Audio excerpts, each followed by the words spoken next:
Hello guys, this is the review for NueGo बस। आप जब दिल्ली मेट्रो से एग्ज़िट करेंगे तो उस गेट नंबर 7 से एग्ज़िट करने के बाद आईएसबीटी के अंदर आते हैं।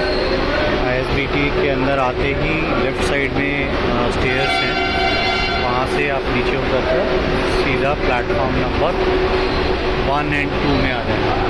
दिस इज़ 1 और 2 is for the reserve for the E bus, new बस। यहाँ पर आपको दिल्ली एंड चंडीगढ़ की, देहरादून की बसेस मिल जाएगी। This is the overall look and feel of the new bus. ये बस वॉल्वो नहीं है but semi deluxe kind of बस मैं बोलूँगा। इसकी सीट्स का रिक्लाइनिंग एंगल अच्छा है। एयर कंडीशन बस है कम्प्लीटली।